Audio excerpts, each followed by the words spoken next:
que hace 70 años sigue imperando en el país, que tiene que ver con las riquezas y la cuestión económica de unos pocos. Se habla de que hay 1 millón de súper ricos en el país y que estamos en manos de ellos. Y en esto está el tema de no solo la corrupción, sino que también la pobreza.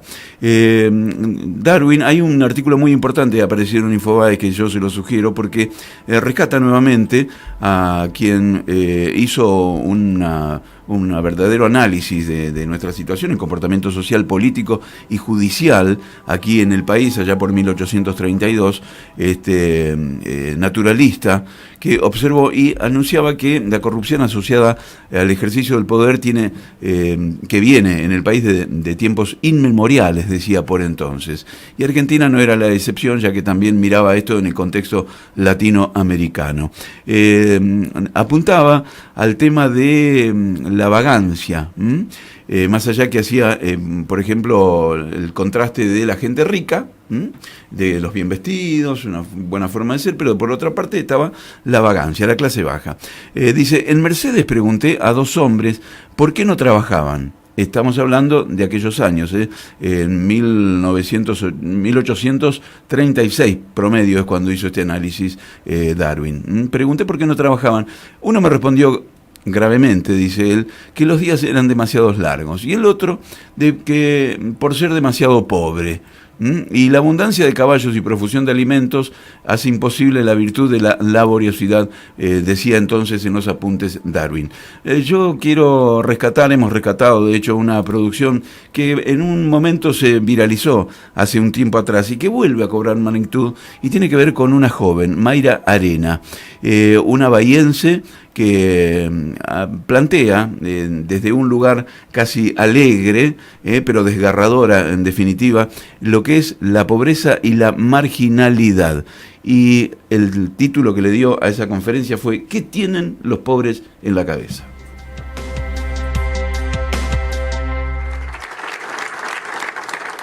¿Qué tienen los pobres en la cabeza? Mucha gente se lo pregunta. Seguro se lo escucharon alguna vez a alguien preguntárselo. ¿Qué tienen los pobres en la cabeza? Se lo preguntan cuando nos ven tener muchos hijos, cuando nos ven ser violentos, cuando nos ven usar unas zapatillas que parecen traídas de otro planeta. Pero sobre todas las cosas cuando ven que los pobres seguimos siendo pobres. ¿Por qué los pobres no salimos de la pobreza? ¿Por qué repetimos las historias? ¿Nos gusta vivir así? Mi nombre es Mayra Arena y tengo casi todos los estigmas que se pueda tener de pobre. Soy hija de madre adolescente, no tengo padre, somos un montón de hermanos, ninguno tiene padre. Dejé la escuela a los 13, fui mamá a los 14 y podría seguir. Pero antes de que se ponga medio deprimente, les quiero contar un descubrimiento que hice cuando era chica y que nunca le conté a nadie. Lo mantuve en secreto todos estos años y se los voy a contar hoy. Cuando yo era chica, soy de Villa Caracol, una de las villas más pobres de Bahía Blanca, donde yo crecí no había baño. Resolvíamos ese tema como podíamos, pero nadie de la villa tenía baño. Por supuesto que yo conocía baños, baño de la escuela, algún baño de algún lugar público, pero nunca había ido al baño de una casa. Una tarde, una amiguita me invita a jugar a su casa y, por supuesto, en la tarde de juego, en un momento, pido pasar al baño. ¿Cuándo pasó? Mi sorpresa. Digo, tienen 2 inodoros. ¿Por qué en una casa tienen 2 inodoros? Digo, ¿es uno para los grandes y otro para los chicos? ¿Es uno para las mujeres y otro para los varones? Me pongo a mirarlos bien y descubro que el segundo inodoro no tiene pozo, sino esta chapita de desagüe. Entonces digo, ese es el inodoro del pis. El secreto que les quería contar es que durante años hice pis en el bidet de mi amiga. Y lo que no les voy a contar es hasta qué edad seguí creyendo que ese era el inodoro del pis. Ese es un secreto que morirá conmigo. Pero Volviendo al tema de qué tenemos los pobres en la cabeza, uno se empieza a dar cuenta que es pobre más que nada cuando entra en el sistema escolar. Yo me acuerdo cuando empecé el colegio, todos mis compañeritos tenían los útiles de los dibujitos que les gustaban y yo ahí con mis útiles del Estado. Yo me acuerdo, yo tenía una cartuchera del Hombre Araña y una carpeta de motos. Y mis compañeritas, en su inocencia, venían y me decían, ay, esas son cosas de varón. Y yo, que me moría de ganas por tener algo como las otras nenas, pero jamás lo iba a reconocer, les decía, sí, me encantan las cosas de varón. Y al rato, de la nada, o aparentemente de la nada, a esa que me decía que mis cosas eran de varón, iba y la agarraba de los pelos. La maestra no entendía nada. Era un arranque violento aparentemente de la nada. La realidad es que la violencia empieza a ser una forma de vengarse de los demás por todo eso que ellos tienen y vos no. Pero además, incorporamos erróneamente la idea de que cuando somos violentos nos tienen otro respeto. Porque cuando uno empieza a ser violenta, te dejan de preguntar por qué tenés las zapatillas rotas, por qué tu mochila es tan vieja, por qué nunca traes lo que pide la seño, por qué tus útiles son de varón. Y como no tengo fotos de mis útiles, y como casi no hay fotos de cuando era chica, tengo para mostrarles mi disfraz de la época colonial, que es un papel celofán cortado en tiritas. Y esta foto la pude recuperar gracias a que al día de hoy sigo siendo amiga del caballero del medio. Y después mucha gente se pregunta qué tenemos en la cabeza cuando nos ve, en la juventud, en la adolescencia, usar unas zapatillas que cuestan una fortuna, como canta Mati Carrica, que cantaba de 300 pesos y ahora la actualizó y canta de 300 euros. Estuviste muy bien ahí, pues ya de 300 pesos no existe. Y la gente dice, ¿por qué usan esas zapatillas? ¿Con qué necesidad? Fluorescentes, gigantes, tienen que ser terribles llantas. La realidad es que después de tantos años, con zapatillas encontradas en la basura o rescatadas de algún lado, con útiles del Estado, con ropa heredada del primo, con camperas donadas de la iglesia o de algún vecino, después de tantos años de todo eso, el día que te podés comprar un par de zapatillas no te alcanza con poder comprártelo. Se tiene que notar que te la compraste. Y sentimos que así van a pensar que no somos tan pobres. Nos sentimos mucho menos pobres con esas zapatillas. Sentimos que así nadie se va a dar cuenta ya, todos los años que pasamos con zapatillas encontradas en la basura. Pero además de que usamos estas zapatillas traídas de otro planeta y de que somos violentos porque creemos que así nos van a respetar o que así nos vengamos de todo lo que tienen los otros, además somos vagos. No sé si alguna vez tuvieron un albañil laburando en su casa, pero yo les puedo asegurar que el tipo el lunes no aparece. La gente dice, ¿por qué? ¿Por qué no trabajan? ¿No nos gusta trabajar? ¿Vivimos de planes? Como muchos dicen. Antes no había planes y éramos igual. La realidad es que esto viene marcado desde la infancia y hay una diferencia muy grande con la que yo insisto siempre, y es que no es lo mismo la pobreza estructural que la pobreza esporádica. La pobreza esporádica la han conocido la mayoría de los argentinos. Es cuando el jefe o jefa de familia se quedó sin trabajo, se conocieron los fideos blancos, se empezó a caminar en vez de andar en auto y se sobrevivió, pero siempre tuvieron a sus padres trabajando todos los días o saliendo a buscar laburo todos los días y sobre todas las cosas mandándolos a la escuela todos los días. Los que crecemos en la pobreza estructural, los que crecemos en los márgenes de la sociedad, vamos a la escuela cuando podemos. Cuando se puede. Jamás nadie nos enseña que hay que cumplir algo de lunes a viernes. Jamás adquirimos la costumbre de madrugar todos los días.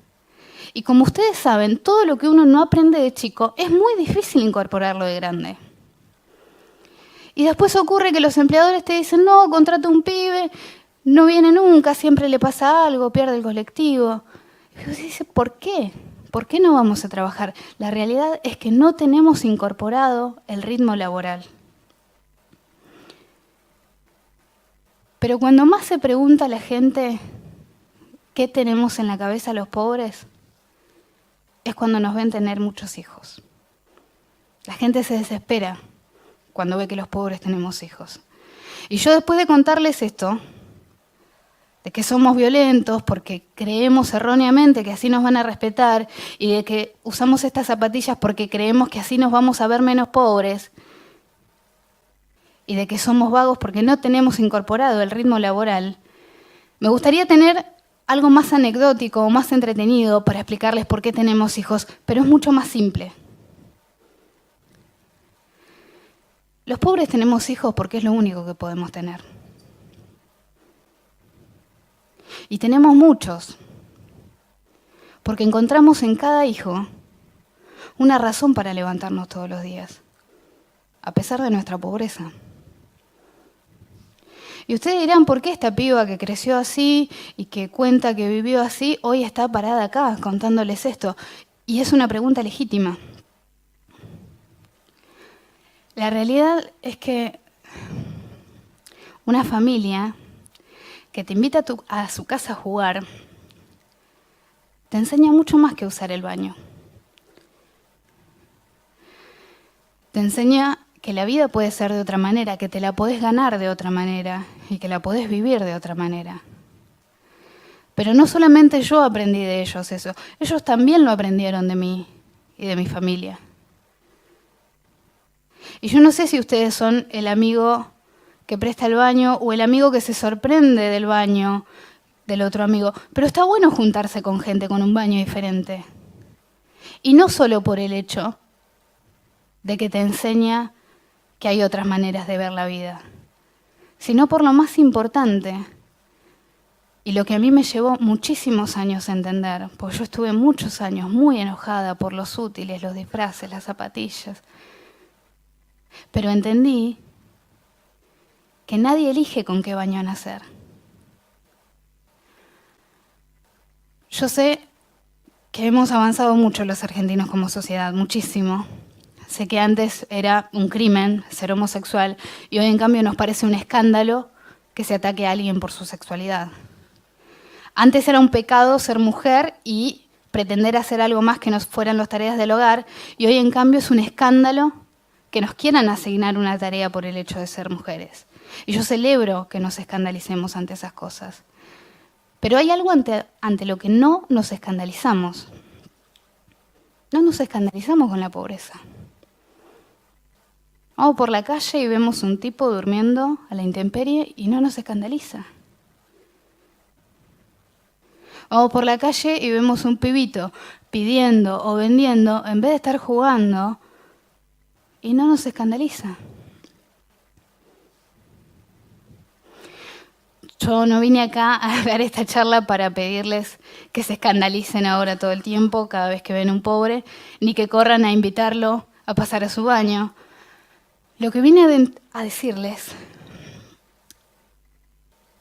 es esta idea que tengo de que es una injusticia que a los pobres se nos condene por no ser educados, pero nadie se pregunta jamás si recibimos educación. Y a los pobres se nos condena por no ser respetuosos, pero nadie se pregunta si alguna vez recibimos respeto. Y si me pongo un poco más sentimental y abstracta, a los pobres se nos juzga mucho por ser fríos, por no ser amorosos, pero nadie se pregunta nunca si alguna vez recibimos amor. A mí me gustaría decirles,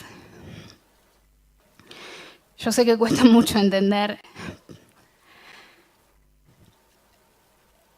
cómo somos y qué tenemos en la cabeza, y sé que es muy difícil comprender y ponerse en los zapatos del otro, y sé que muchas veces se enojan cuando nos ven ser como somos. Pero ahora cuando salgan de acá, cada vez que se crucen un villero, un pobre, un marginal, porque se van a cruzar, porque somos un montón, porque estamos por todos lados y porque no somos invisibles, como muchos dicen. Pero cuando se lo crucen, antes de enojarse, antes de preguntarse qué tienen estos tipos en la cabeza, me gustaría que piensen, si se hubieran enojado con una nena que les hizo pis el bidet porque nunca había visto un baño. Muchas gracias. Me levanto, comienzo bien el día, me tomo unos mate y veo la mesa vacía, después saco el caballo a comer para luego traerlo al atardecer, escuchando una